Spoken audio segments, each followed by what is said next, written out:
Cada uno de esos procesadores que han dado salida a través de Ryzen 7000 empezarían a tomar una mejor representación en el mercado día tras día, tras los distintos ajustes en el precio de los mismos, como de aquellos componentes para darle soporte a estos, y con ello se abre la posibilidad de sumarnos ante una de las construcciones más habituales si queremos incorporarnos a una gama alta, como sería la combinación de la línea Ryzen 7 con el 7700X más la RTX 470 Ti como una de las gráficas más destacables en las últimas incorporaciones de GPUs. Y precisamente ante esto, hoy te estaré mostrando los mejores ensambles que puedes realizar a partir de estos dos componentes como base, y es de tres categorías enfocadas en las necesidades que puedas requerir. Desde una primera parte con un ensamble que trataría de reducir al máximo posible los costos, manteniendo estos dos componentes como base. Una segunda categoría donde encontrarás las construcciones con la mejor balance calidad-precio, y una última categoría que nos llevaría a un ensamble con el mayor aprovechamiento de estos dos componentes. Pero antes de todo, recuerda pasarte por el enlace en la descripción, donde estarás encontrando los mejores precios para cada uno de los componentes enseñados en este video, a partir de Amazon y de una forma segura. Pásate. Aspectos a considerar. Antes de comenzar con cada uno de esos ensambles a partir de esos dos componentes, te voy a dar algunas recomendaciones, sobre todo para que las tengas en cuenta si decides escoger componentes no mencionados durante este video, o si es que decides variar entre los mismos, ya sea desde aspectos como la compatibilidad, sobre todo ante procesador, donde tendrás que tener en cuenta que esta presente generación sería compatible actualmente con la serie 600 en chipset, donde se abarca desde A620 como la gama de entrada, una gama media en B650 y una gama alta en X670, a través de las cuales, y sobre todo en productos de la gama alta, en el propio chipset en cuestión, tendríamos variante C que mejorarían la conectividad agregando más de una conexión en PCI Express 5.0. Cualquier placa que pertenezca a alguno de esos chipsets serviría con este procesador, pero evidentemente hay algunos modelos que se destacan más y aquellos son a los que le daré recomendación. En hilo con estos cambios de plataforma, el uso de memoria RAM tan solo se limitaría hacia DDR5, y en relación con su frecuencia tendrías que determinar según la placa que escojas cuál sería el soporte que se nos va a proveer, a lo cual también se le suma que ahora se puede contar con memorias que tengan perfiles ESPO, como una variante del XMP para llegar a ciertas frecuencias, por lo que de forma segura lo recomendado sería inclinarnos por memorias que garanticen el soporte con AMD ESPO. Pero a pesar de que es lo recomendado, no hay ningún problema si escogemos memorias que anuncien el uso de perfiles XMP y los podemos emplear bajo esta plataforma. Siguiendo relación a su CPU, la misma no nos va a proporcionar disipación, por lo que tendremos que añadir esta a nuestro presupuesto, y en este caso, siendo de lo más conveniente el pasar hacia esas refrigeraciones líquidas. Por parte de su gráfica y en relación a la fuente de alimentación, lo recomendado oficialmente por Nvidia partiría en los 700 watts, y ante un consumo de 280 watts de la GPU más 105 watts del procesador, pues evidentemente esas fuentes de 700 watts se le ajustarían bien. Aunque, a su vez, lo recomendable sería inclinarnos por marcas reconocidas y con certificaciones. En cuanto a dar el paso hacia una fuente ATX 3.0, ten en cuenta que tendrías como beneficio una mejor eficiencia y sobre todo mayor resguardo en los picos de energía que se puedan presentar, así como las reducciones en cuanto al uso de conectores. Sin embargo, también pueden resultar más costosas al ser productos más recientes. Pero no es algo estrictamente necesario y aún más ante estas GPUs que ya tienen consumos más modestos, por lo que siempre y cuando se cumpla con las exigencias del voltaje mencionadas y dejando un margen coherente tendría que funcionar perfectamente. Más allá de ello y por lo menos en compatibilidad tampoco hay mucho que debamos tener en cuenta, probablemente el formato de la placa y hasta el propio tamaño de los ventiladores y radiadores sea lo único adicional a tener presente, y para lo cual de igual manera en el canal encontrarás videos más detallados sobre compatibilidad, además de que en los comentarios y en mi canal de Twitch también te estaré respondiendo a algunas de tus preguntas. Finalmente, como mención, esos precios mostrados entre componentes pueden llegar a variar dependiendo de cuando mires este video, y por lo cual te recomiendo guardar el enlace en la descripción e ir evaluando los costos entre esos componentes para obtener la mejor oferta disponible. Ante todo ello, también ten presente que aunque te voy a enseñar ensambles completos, debes modificar aspectos como la cantidad de memoria RAM extra o el almacenamiento adicional según tus propias necesidades. Ensamble económico. Reducir los costos a partir de una construcción con estos dos componentes como base no es algo imposible, pero sí que debemos tener en cuenta que se pueden limitar algunos añadidos, como puede ser su conectividad o posibles modificaciones en overclock a fin de esas disminuciones en su valor. Y con ello precisamente todo partiría desde la placa base a seleccionar, siendo en este caso aquellas placas en A620 las más económicas que podemos incluir, pero no las más coherentes con estos componentes. Por ello directamente nos iríamos hacia B650 y en específico hacia el modelo B650M de S3H, siendo una de las mejores placas para la gama de entrada, no solo porque partiremos de un menor costo que el de su competencia, sino que también se establece con mejores características. Es así que se le sumaría un VRM de 8 fases en total, factibles para llevar a este procesador en stock, y sobre todo destacando una disipación para cada una de sus fases. Junto a ello partiría con un reforzamiento de ese PCI Express principal, además del soporte en este en PCI Express 4.0, así como también una conectividad alrededor de su backplate bastante decente, tanto por contar con un RJ45 de 2,5 GB, como disponer de USB tipo C como encabezados internos de cara al gabinete. Y en hilo a dicha conectividad vendrían dos M.2 en PCI Express 4.0 y con la disipación correspondiente, con los cuales precisamente partiremos a la recomendación de ese almacenamiento y el aprovechamiento de estas dos conexiones a través de las unidades de Western Digital SN770 en PCI Express 4.0. No son las mejores del mercado ya que usan caché para aumentar sus frecuencias, pero sí que son buenas alternativas teniendo en cuenta sus costos. De igual manera, opciones como 980 en PCI Express 3.0, que también usarían caché para aumentar las frecuencias, funcionarían bien para dar aprovechamiento de los M.2, además de complementar si es que se requiere con unidades por SATA, desde lo que puede venir con unidades como Western Digital Blue de 1 TB o algo por el estilo. De parte de la memoria RAM a incluir, me inclinaría por un único modelo, pero con distintas variantes, ya que por lo general establecen buenos costos y se tratarían de las FuryBits de Keystone, donde el único cambio sería una alternativa de tipo RGB para la personalización. En cuanto a su capacidad, lo más coherente reduciendo costos sería inclinarnos por dos módulos de 8 GB para contar con esos 16 GB en total. Aunque si puedes disponer ya de los 32 GB sería más que perfecto a largo plazo. Y donde sí que me plantearía en ambas situaciones serían las frecuencias, que nos llevarían hacia los 5600 megatransfer con una buena media entre rendimiento y costo. Y desde acá por lo menos ya tendríamos la base donde más cambios en el costo podemos dar, ya que por ejemplo de parte del procesador no podemos hacer prácticamente nada con su valor. Sí que está la alternativa de inclinarnos ante esa versión no X, que a la final en muchos casos ni son necesarias, pero dependerá de tus exigencias. Donde sí que podemos variar más su costo es sobre la disipación a utilizar, ya sea por declinarnos por opciones por aire en coolers como los NH-U2CS de Noctua y en esa variante Redux, o desde los AK500 de Deadcool, que darían soporte a un procesador como estos y sobre todo establecen costos reducidos. De igual manera, si queremos dar el salto a refrigeraciones líquidas, hay bastantes modelos económicos en el mercado, pero te recomendaría partir desde el Castel 240R de Deadcool, que seguiría manteniendo tanto buenos costos como eficiencia.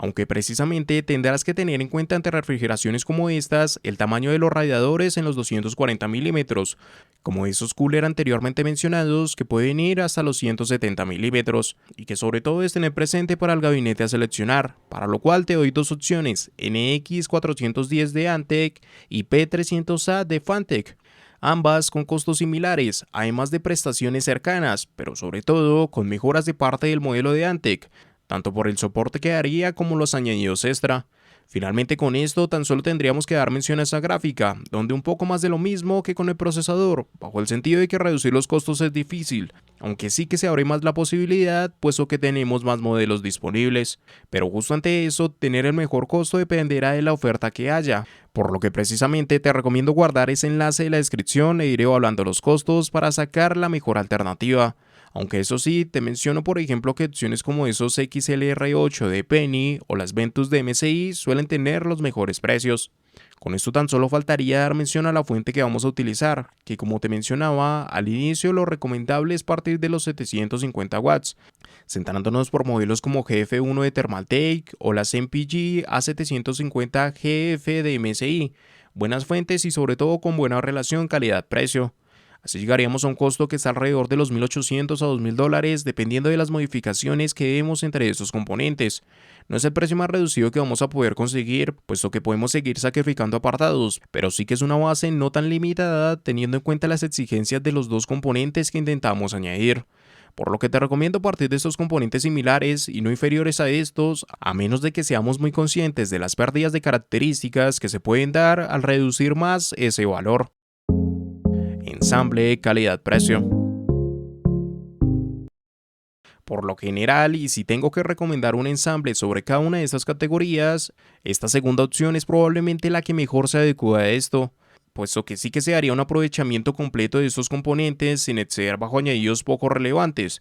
Con esto, por ejemplo, daríamos paso a otras placas base de mayor gama, donde tendría varias recomendaciones. Por un lado, la Stuff y Aorus Elite para BC150, dos placas bastante similares en apartados como precio, con 3M.2, buenos URMs, USB tipo C, cuidados en disipación y estética, además de conectividad inalámbrica, que serían las primeras alternativas que, si se ajustan al ensamble que buscas, serían modelos más que apropiados. Pero si precisamente quieres ir más allá en esos añadidos, la segunda opción iría hacia modelos como B650 E-Carbon y X670 Urus Elite.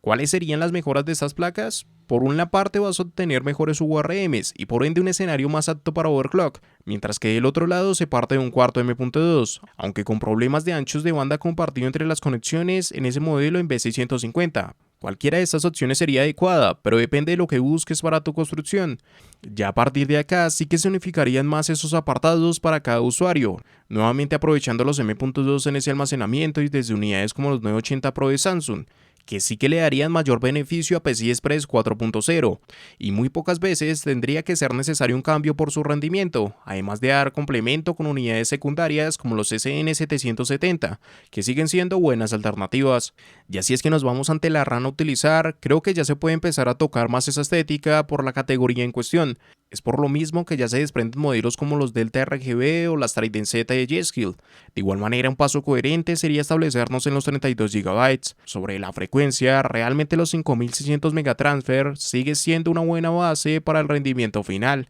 Pero si inclusive podemos subir a los 6000 megatransfer, probablemente estés obteniendo el máximo de esa frecuencia que deberías incluir casi que para cualquier ensamble aún por encima de esta gama. En relación a la CPU, se abre la posibilidad de seguir inclinándonos por las versiones no X, pero realmente es una decisión personal, así como también partiremos con varias alternativas de cara a la disipación a utilizar. Pero a diferencia de la anterior categoría, sobre todo recomendaría opciones en refrigeraciones líquidas, tanto si queremos obtener el mejor rendimiento con modelos como los Liquid Freezer 2 de Arctic, que prácticamente es de lo mejor en el mercado e inclusive apto para procesadores de mayor gama. Sin embargo, no es la que mejor estética añada. Por lo mismo, la siguiente alternativa pasaría a dar solución a esto desde la Deadwood LS520, que conserva un rendimiento cercano, pero aporta una estética más acorde a la actualidad.